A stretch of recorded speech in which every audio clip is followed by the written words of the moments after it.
transmisión por YouTube. Listo, gracias. Entonces, ya, muy buenas tardes a todos y bienvenidos al coloquio semanal del Instituto de Ciencias Físicas. Nuestro invitado hoy es el doctor Thomas Gorin de la Universidad de Guadalajara. Déjenme decir algunas palabras sobre la vida del doctor Gorin. Él hizo su doctorado en física en la Universidad de Dresden, en Alemania, y después realizó un doctorado justo en el Instituto de Ciencias Físicas en Cuernavaca con Thomas Seligman.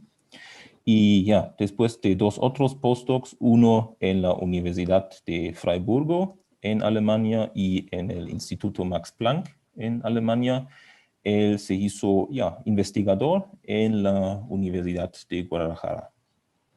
Sus intereses de investigación se centran en sistemas cuánticos abiertos y sistemas complejos, y él estudia y desarrolla herramientas de computación e información cuántica, teoría de matrices aleatorias y correlaciones en series de tiempo multivariadas. Tomás, muchas gracias por aceptar mi invitación a participar en el coloquio y esperamos a tu conferencia. Bueno, muchas gracias, Tomás, por la invitación, y pues es un placer de poder presentar nuestro trabajo aquí en el coloquio del ICF. Una pregunta, ¿debería hablar en español o en inglés? ¿O hay alguna preferencia por parte de los presentes? Inglés, por favor. Okay, so I will give this talk in English, and well, the title is Quantum Transport in a Combined Kicked Rotor and Quantum Walk System, and this is work done in collaboration with Adrián Ortega, who has been doing a postdoc at our university, and Craig Hamilton, who is a postdoc at the University of Prague in Czech Republic, with Igor Jeks. Okay, so this is the outline of the talk. So, introduction, I will describe the kicked rotor and the localization in this system, and then come to quantum walk, and the main subject of this research, which is the combination of the quantum kicked rotor and the quantum walk dynamics. Okay.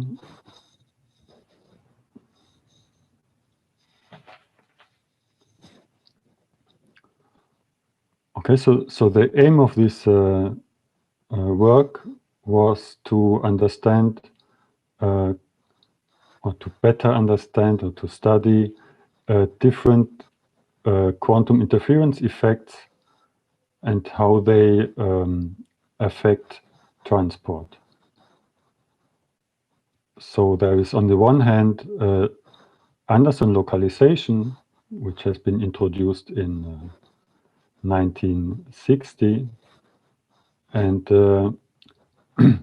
where the interference of different paths for the dynamics of the quantum system leads to localization, that's to say, to complete stop of transport.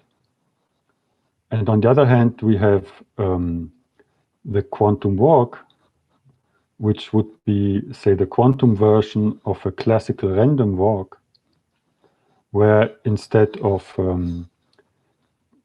choosing at random the direction in which to go, you always choose to go in both directions coherently. And that leads to, or that may lead to, ballistic transport that is exactly the contrary of localization, of course. So we wondered what will happen if we put the two things together. So we want to study a system where you can tune, say, localization on the one hand, and this coherence-induced ballistic transport on the other hand, and see how the two effects compete, and what will be at the end, what matters or what we are interested in is, well, how will the quantum transport look like in this situation? So there are a wealth of experimental realizations of both. Okay, so I just forgot to mention that instead of choosing the Anderson model as such, we thought it more convenient to use the kicked rotor as a platform to study these issues. There, what you have is, instead of localization in space, you find localization on the momentum axis, as I will explain in the following slides. But in principle, the mechanism is the same. So our model for localization is really the kicked rotor. And well, so as I said, there are a wealth of experimental realizations, both for stronger localization and, for instance, for strong localization and for quantum walks.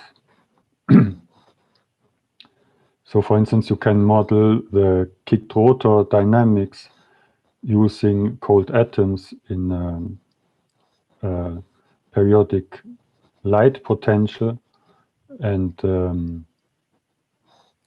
you can simulate, or you can implement. Well, okay, I should also mention, of course, you can do localization experiments with elastic waves, for instance. That's something Raphael has done in Cuernavaca, for instance, and also in microwave billiards and a lot of other platforms. And the quantum walk, you can also simulate nicely with different types of experimental realizations, say light fibers, Bose-Einstein condensates, and so on. More recently, there have been experiments and proposals to do quantum walk with disorder. So that's not mixing quantum walk and kicked rotor, it's just pure quantum walk. But I will come to that in the following slides. So eventually we want to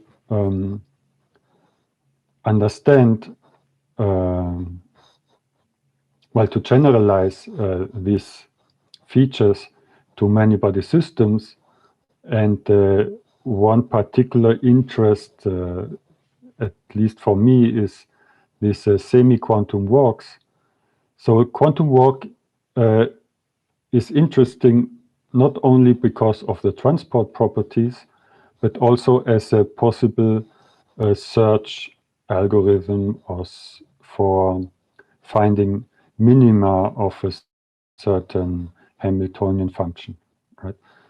And so you know that there might be it's known that there may be a speed up in finding such minimas due to quantum interference. And we are working in this field a little bit in the direction of what happens if you have not complete coherence, so that your dynamics is somewhat intermediate between quantum and classical, and whether you can, in those cases, still have a speed up due to interference. even though this interference is not perfect. So that's, say, our far goal we also have. Okay, so this work, what I will be reporting now, has just been submitted to the archive, so you can find the paper there. Okay, so much of what I will tell you in the next, say, 7 slides or so, this is really old stuff from the 80s, and nevertheless, I think it's useful to go through that. I suspect that many younger people will not really be so familiar with it, maybe, and the students, in any case, might profit. So this is the classical kicked rotor Hamiltonian, right? So you have a say an object which can rotate around a fixed rotation axis, and it has a moment of inertia I, and then it is subject to periodic kicks, say, sorry, with an angle-dependent field, right? So there K is the kick strength, and capital T is the kick period, and T sub pH is the time in physical units. Okay, so, and L is the angular momentum. And now you can transform this, well, you can go to a-dimensional variables to reduce the dynamics of the system to a classical map, right? So you study the state of your system from one kick to the next kick. So then if you do, so you do free evolution with this kinetic energy term and then the kick. So then the momentum and the angle of your system, they change in this way. So now here, as I said, we use dimensionless variables. So everything is dimensionless. And T, the time, is an integer, right? Now you see kappa, this is this combination of parameters. Okay, so this system is chaotic if kappa is sufficiently strong. And then what you expect is that if you do an evolution, that the momentum will increase, or the energy of the system will increase, right? And you can see that as assuming, well, that between subsequent kicks, the angle is essentially random, and then what you add here to your momentum is on average is a quantity of order kappa, which can be positive or negative, and in fact that looks just like a classical random walk, right?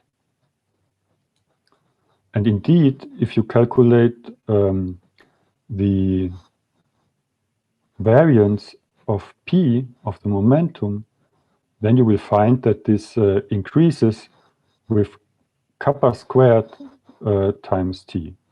More precisely, it's kappa squared over 2 times T. And it just comes from taking averages, taking this to the square and then taking averages. So here I show you simulations with kappa 5.5 and kappa 11.0. Oh, I didn't realize that there are no labels. I think I inserted the wrong figure. Sorry. So this is time in integer units, This is the, but that's, let me just see the, yeah, okay, it's the only figure which went wrong, sorry.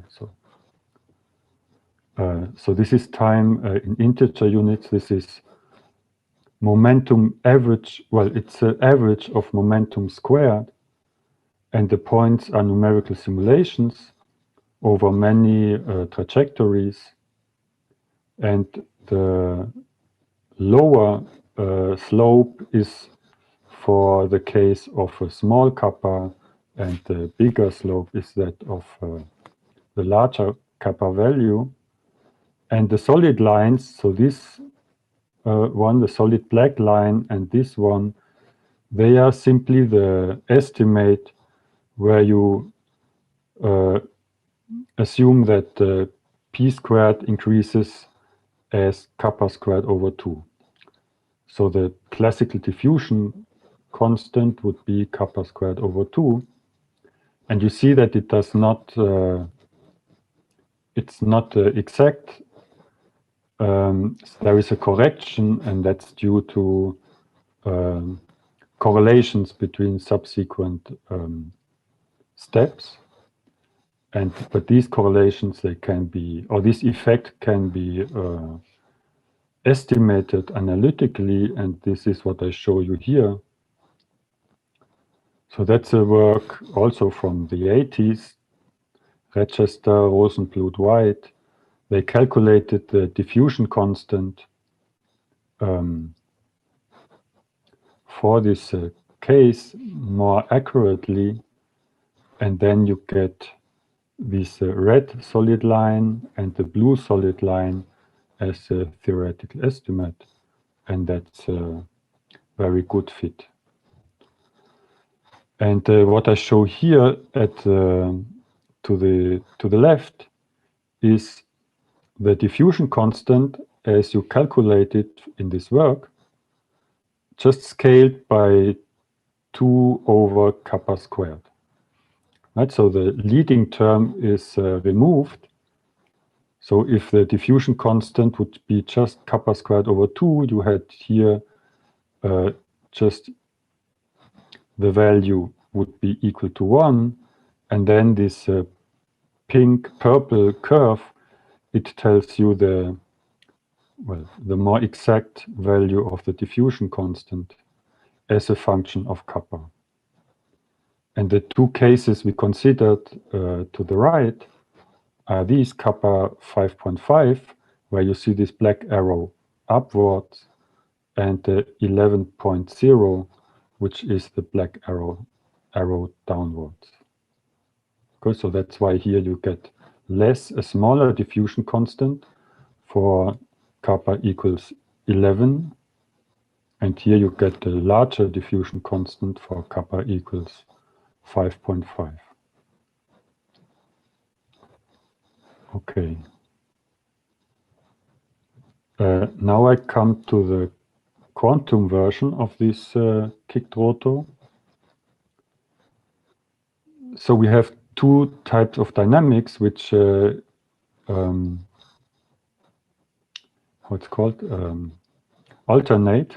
Okay. First, it's a free evolution. So there's your angular momentum squared over the moment of inertia. Now you have you do the free evolution for the period t of time. And again, if you use essentially the similar, say, scaled variables, you end up with this p squared over 2, sorry, h bar effective, where now this p is the angular momentum operator just with h bar effective, which is also non-dimensional. And here you get the kick. Now this is the original version, and this is the version with the same scaled parameter kappa and h bar effective. And now you can see if you, for instance, look what does a kick do to a quantum state phi, then you can see that the expectation value of momentum gets changed exactly by this kappa times the expectation value of the sine of theta, which is exactly the classical relation. Okay.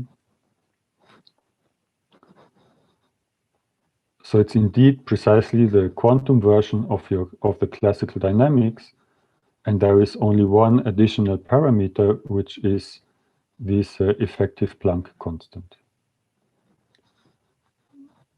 In what follows, we will choose h bar effective equal to 1, so don't worry too much about this constant.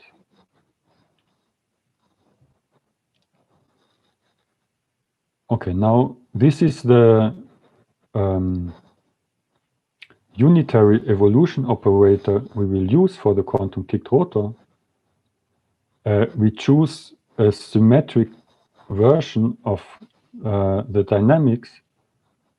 So we do a free evolution for half the period, then the kick, and then a free evolution for the remaining half of the period. Okay, and if you combine, well, if you take powers of this Floquet operator, then you see you will get always u kick, u free for the complete period, u kick, u free for the complete period, and so on. The nice thing here is that since the kicked rotor has a symmetry, a parity symmetry, now this Floquet operator will be complex but symmetric. We will study the quantum kicked rotor in momentum basis. So here you have the free evolution, which then just applies, say, certain phases to the coefficients in the momentum basis, and the kick, which does how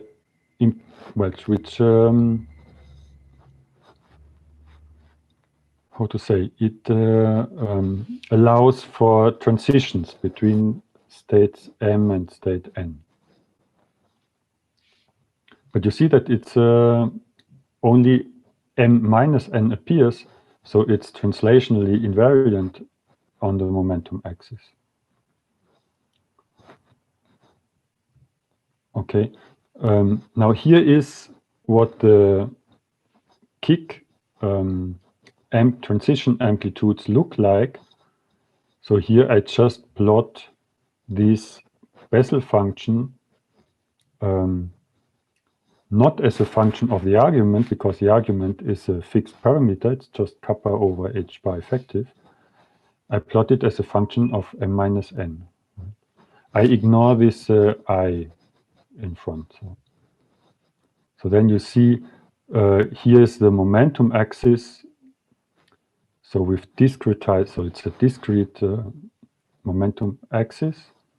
And so each momentum state you can interpret as a side, right? And then if your system is at one side, what the red points then show you are the transition amplitudes to neighboring or next neighboring or further away sides, right? In the lower part, we have the case where kappa equals 5.5, and the upper part is where kappa equals 11.6, I think, or 11, something around one of the two.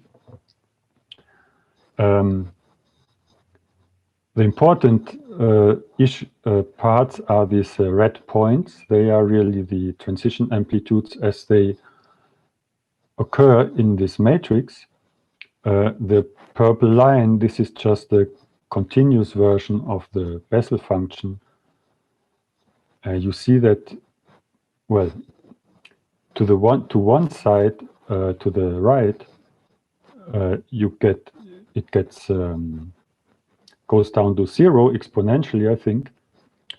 To the left, the Bessel function increases exponentially. But at integer values of the order, these points again go to 0.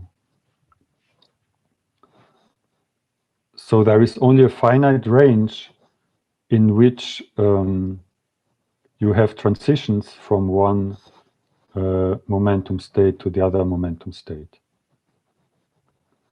But in any case, I mean, this explains somehow the possibility to have many interfering paths, right? And this is the reason for localization to occur.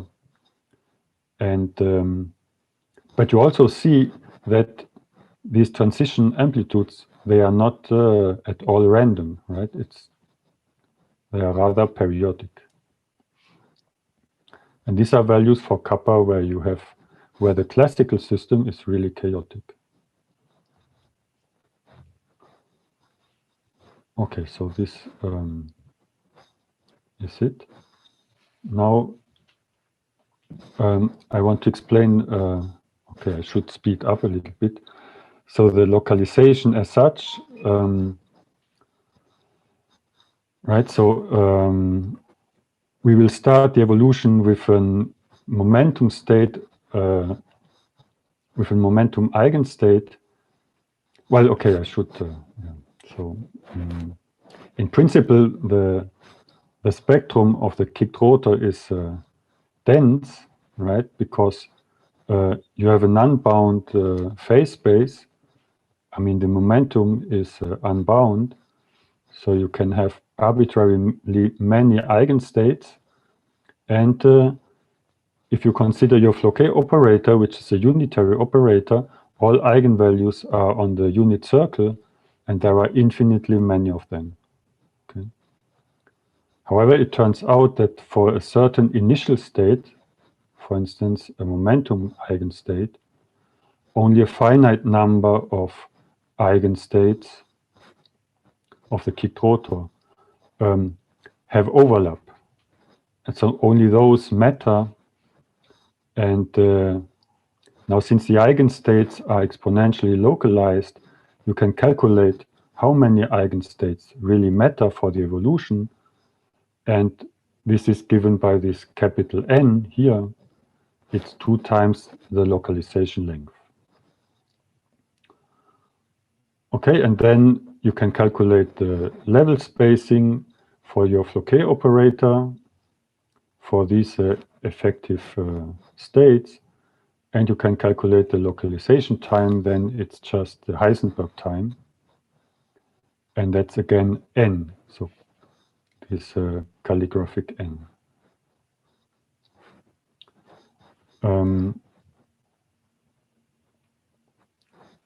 Okay, so now we assume, one assumes that classical diffusion takes place until you arrive at the localization time, that's the Heisenberg time, and beyond that you have localized state, so the evolving quantum state will just not get broader anymore in the momentum coordinate.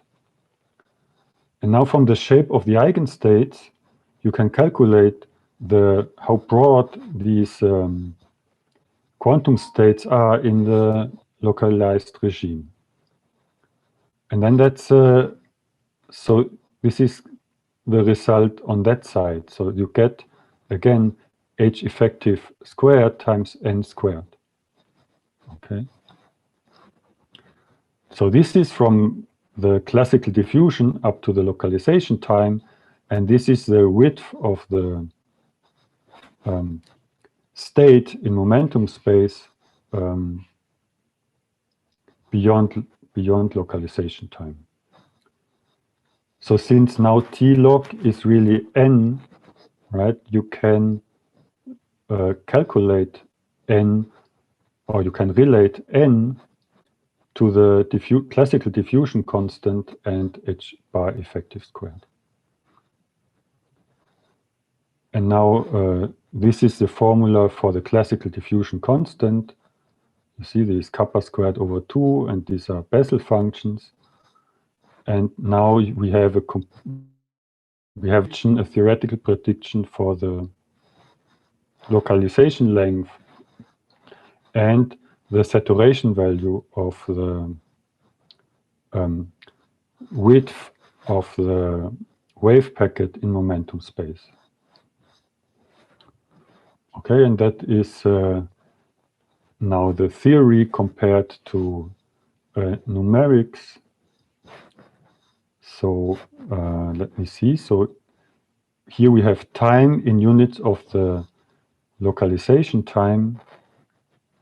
Then at t, so at t equals t log, which is this vertical line, you expect a transition to this saturation. And on the vertical axis, we have the variance of the in momentum space. And the horizontal solid line is the theoretical expectation based on the argument I just showed you. So you see that the agreement is far from perfect. It's more semi-quantitative. It may be due to an average which is not including a lot of initial states. So.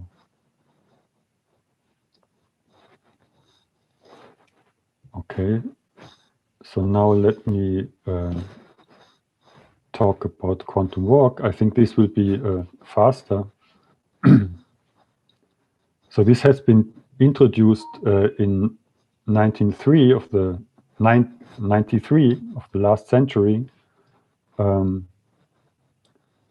So the idea is to essentially, if you are in discrete space and you start at one side of this space, random walk would imply that you go to the left or to the right by one step with a random choice, and the quantum walk would be that you want to go into both directions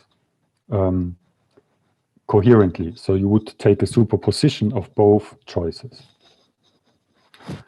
It turns out that you cannot do that unitarily without an additional degree of freedom in your system.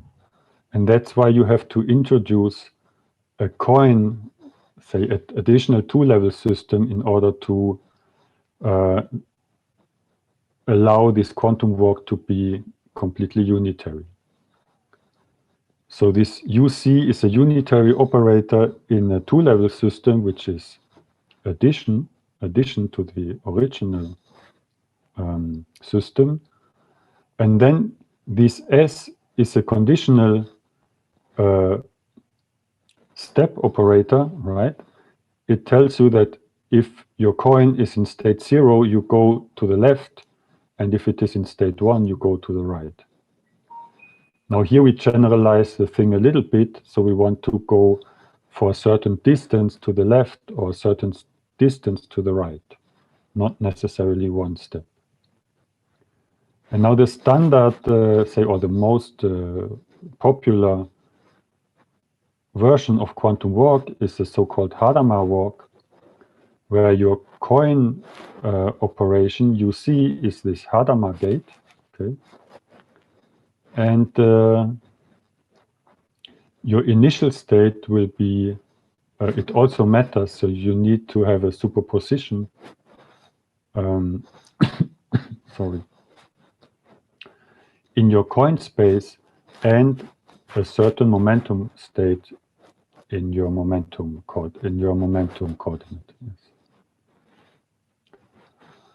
Okay, then generalizations of this Hadamard quantum walk are the following. So you do, and now here the difference is the coin operation.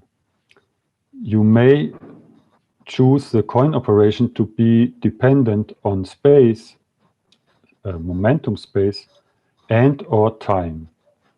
Okay, and that is explored in this paper by Nietzsche et al. And now if you just have, so if you have, so if you choose these unitary operations at random in space and in time, then you will get diffusion. So the spread, you will see this in a minute. If you choose these operations to be random in space only, then you get again localization. So here we tried these things. So the red, so this is again momentum variance versus time. And now if you choose the ballistic quantum walk, then this momentum variance increases proportional to t squared. If you choose it diffusively, so that means random operations in time and in space eventually. But the important point is that these are random operations in time, then you get normal diffusion. And if you have random operations only in space, then you get localization. These pictures show the wave function on the momentum coordinate after a certain number of steps in time. So this B would be, panel B would be the ballistic case, panel D would be the diffusive case. You see nicely this Gaussian shape, and panel C is a localized case. Okay, so now we want to combine the two things together. Okay, so we have now here our kicked rotor part, right? You remember? And now we just add the quantum walk operation to this kicked rotor part.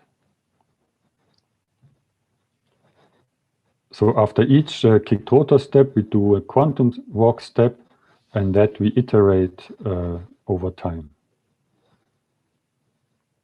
So that gives us a new Floquet operator or a new evolution which contains the both parts. And now the first thing one can do is to calculate the classical diffusion constant for this combined dynamics. And that's rather easy. You can follow this paper and you get only a small correction. Well, you get just a correction, which also looks somehow reasonable, right? You could almost have guessed it. So the classical diffusion constant is the diffusion constant of the kicked rotor plus the square of the displacement steps, of the size of the displacement steps. That's rho squared. Okay, now on the right, I show you this, how it looks like. Oops, sorry. The classical diffusion constant, again scaled by dividing over kappa squared. And then you see that for small step sizes, say of the order of 2, the correction due to the quantum walk is really small. Only if you have larger step sizes, say 5, 10, then you get a strong correction.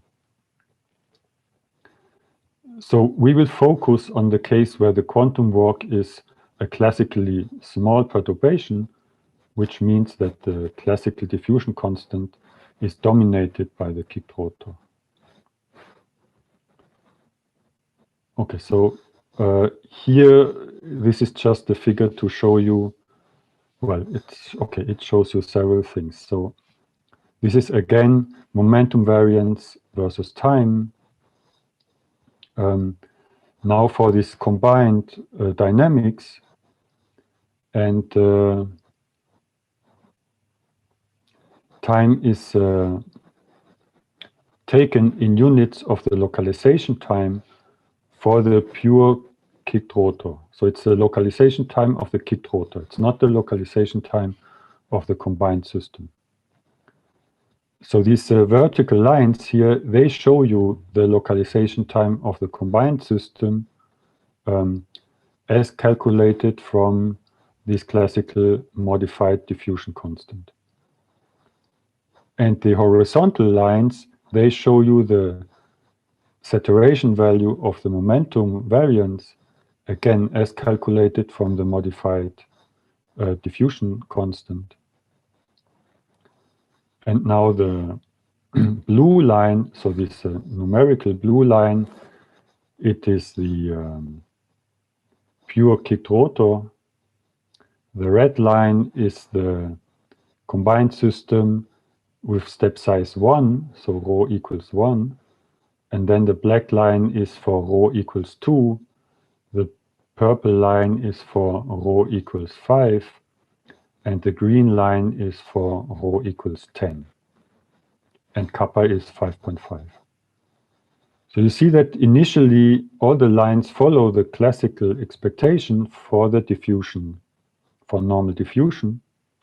So our formula for the diffusion constant is correct, right? It's more or less accurate.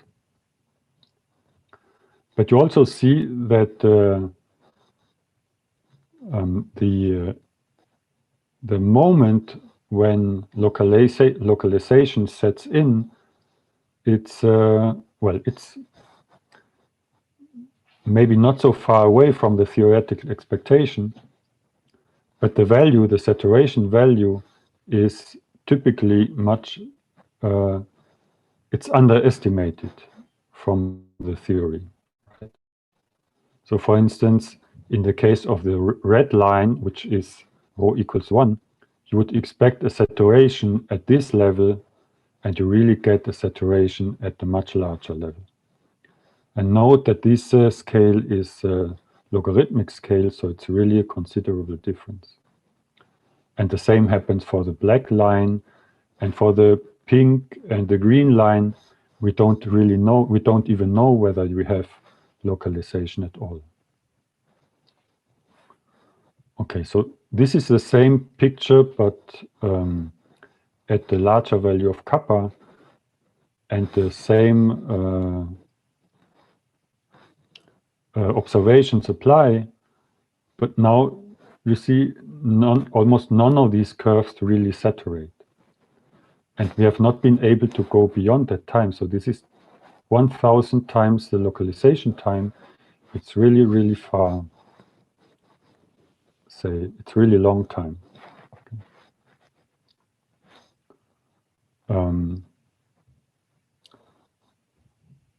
Okay, so now this is my last figure.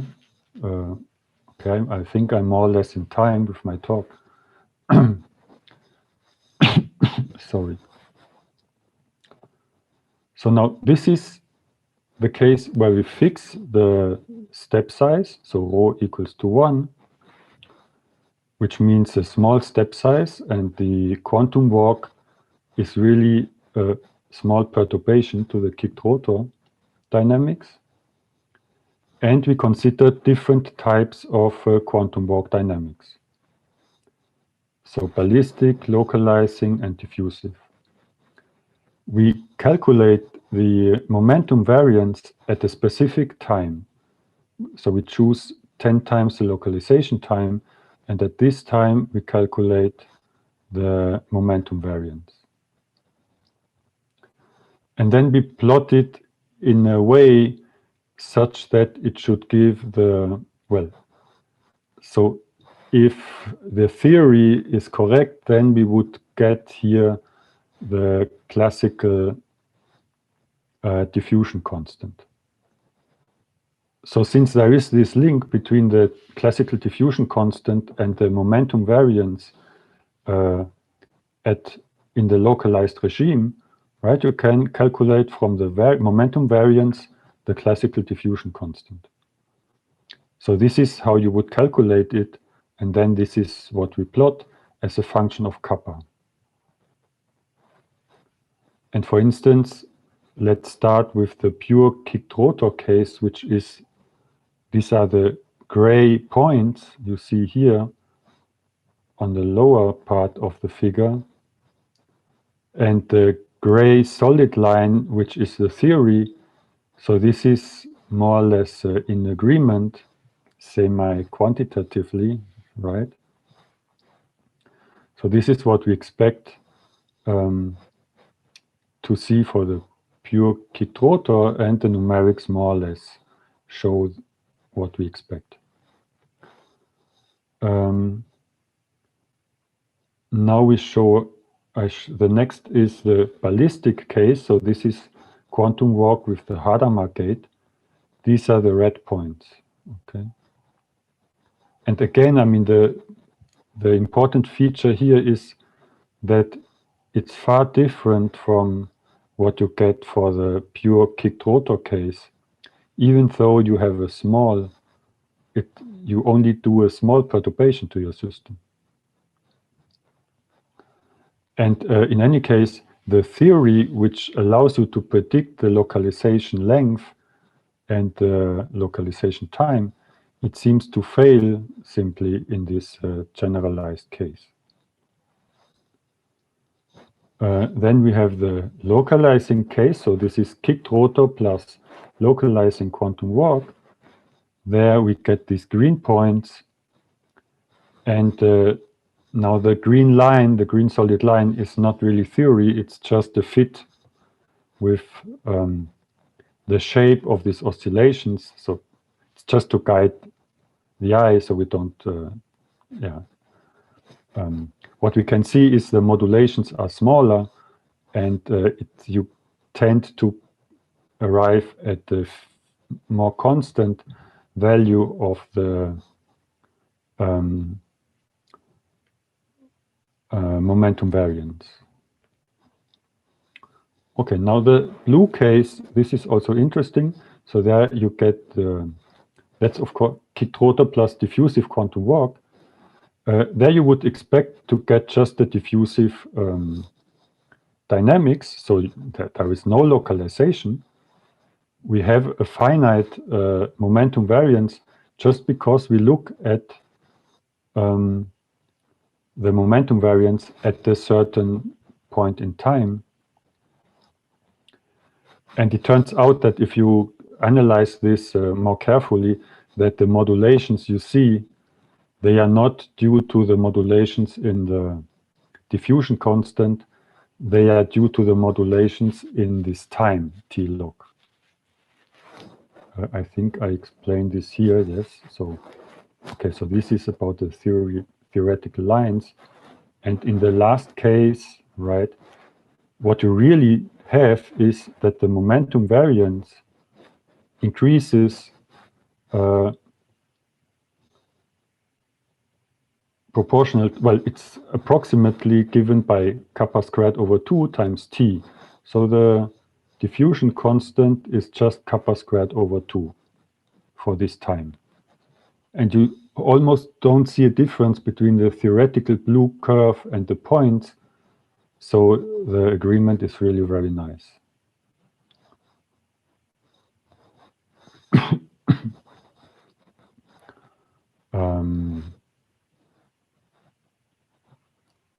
Okay, so the blue case, say, it's the case we understand, and I think there is no surprise, and yeah. Now that's now the conclusions. I reviewed the localization properties of the quantum kicked rotor. We studied the localization of the quantum kicked rotor perturbed by a quantum walk. So typically we are in the regime where the quantum walk contribution is small. So we considered different cases. One is a ballistic case with varying step size, and the other is a unit step size where we vary the different dynamical regimes for the quantum walk. So we vary how to choose the coin operations as a function of time and space. So we obtained an analytical estimate for the classical diffusion constant. However, we saw that if you use then the argument, the standard argument, to calculate the localization length of the combined system, then this largely fails. So there is a need for better theory. And in the future, we would be interested in considering systems, for instance, several kicked rotors interacting via quantum walk operation, or several quantum walkers interacting by kicked rotor via kicked rotor type kicks.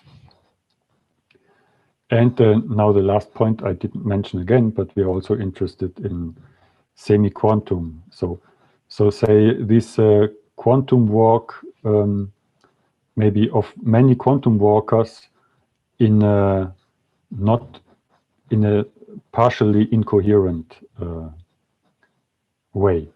So in the presence of a coupling to an environment, say. Very well, so this is all I have.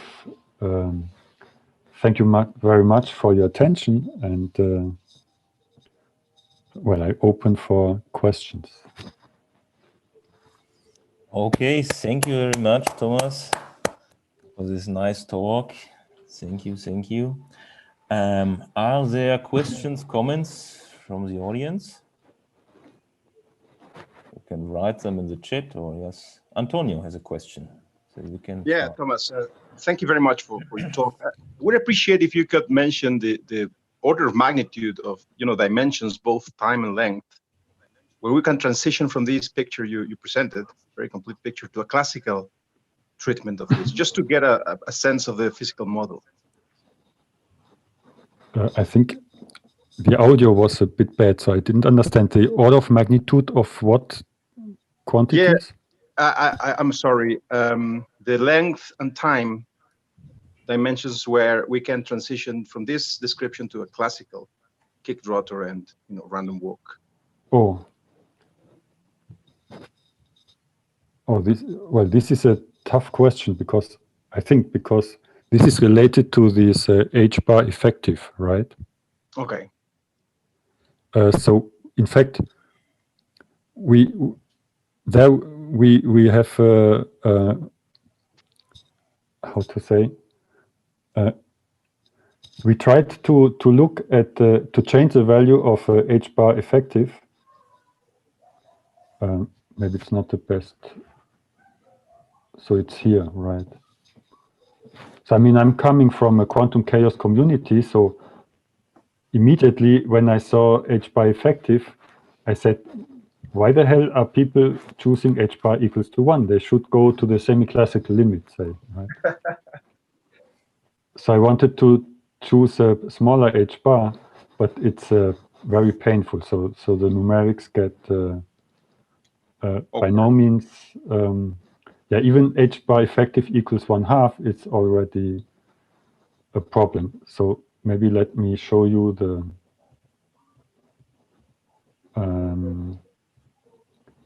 this graph, right? So this is for H bar equals to 1, and you see we go to very long times to see this effect of localization. Now, if H bar equals 1/2, we have to go, it's not just one order of magnitude more, it's 2 orders of magnitudes more. And yeah, I'm honest, I don't really understand what's going on with this H bar effective. So I'm not sure whether I could answer your question. I'm afraid no that problem. I could not. Probably but, where I wanted to go after this is if there's any physical realization of this. Oh, okay, yes. Well, no. Okay, there I also cannot really answer, since there are a lot of different physical realizations. So I just know that you can reach the regimes. So say there are things with cold atoms in lattices, right, in optical lattices, or Bose-Einstein condensates. So what we think is closest to our proposal would be cold atoms in optical lattices. I know that you can reach, say, the regimes where you can consider the rotor dynamics and where you can observe localization, but I don't remember the values. So I know that both things are done, kicked rotor and the quantum walk. I think people have not yet combined the two, but I'm very sure that in principle it is possible. Okay. Okay. Thank you very much. Yeah, sorry. Okay. Are there further questions, comments?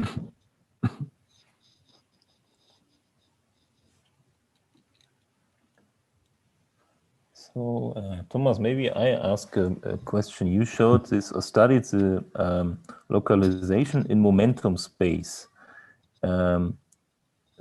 Is it possible to my question is, how does a quantum walk look like in real space? Can I imagine it? How would such system look like? So how it would look like if you do the quantum walk steps in momentum? In real space, in real space.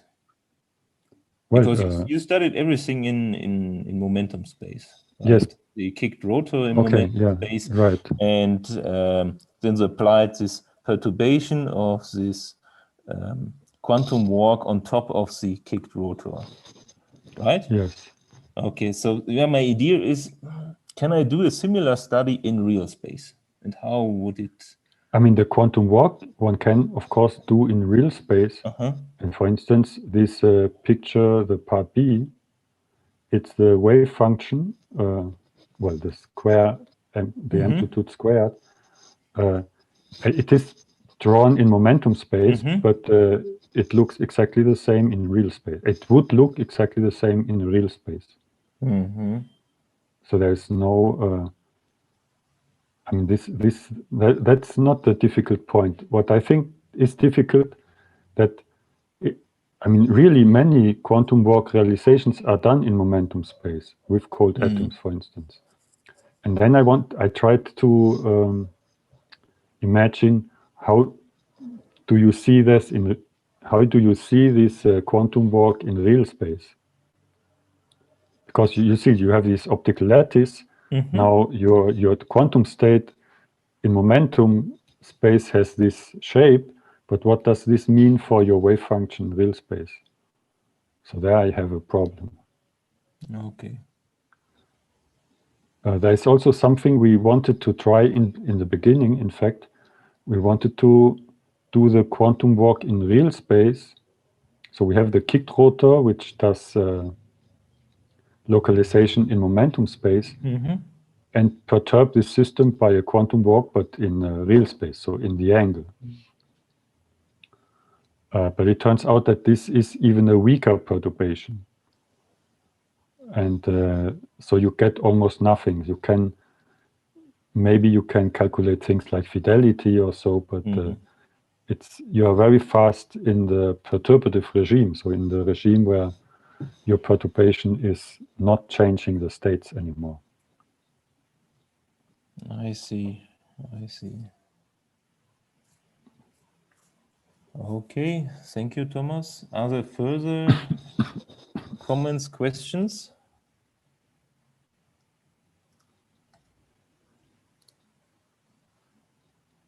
Francois has a question. Yes, please. I'd like to know whether when you mix a quantum walk and the kicked rotor, is there any way to do this in such a way that the quantum walk wins, so to speak? That it gets ballistic or something intermediate? Yes, well, in principle, I would say yes. In which direction do I have to go? I don't remember. No. Sorry. This one, right? So you have to. I mean, there are several ways to do that. You simply can choose rho large enough, so choose it equal to 10, right? So, and if the kappa is 5 or 5.5, that's somewhere here, then the quantum walk diffusion part dominates. So this rho square dominates, right? You see, for instance, it can be 100 if rho is 10 and kappa is 4 or 5, then it's still, the kicked rotor is still chaotic. So it's an interesting thing to study. We did not yet. We have also been thinking about, say, instead of the kicked rotor, you can use Anderson model, right? Also, okay. might be worthwhile looking at.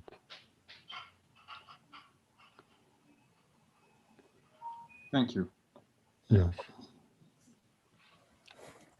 Okay. Are there further questions, comments?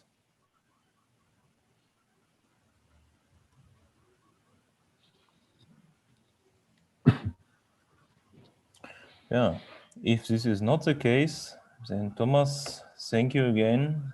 Thank you very much for this nice talk. Well, thank you. Thanks. Yeah. And well, hope to see you soon. Yeah, all of you in real life. Yeah. Not only virtually. Yes. Hope to see you soon. Back in real life. Okay. Yeah. Okay. Goodbye, Thomas. Thank you. Goodbye to everybody. Thank you. Bye. And see you next week. Bye. Yeah.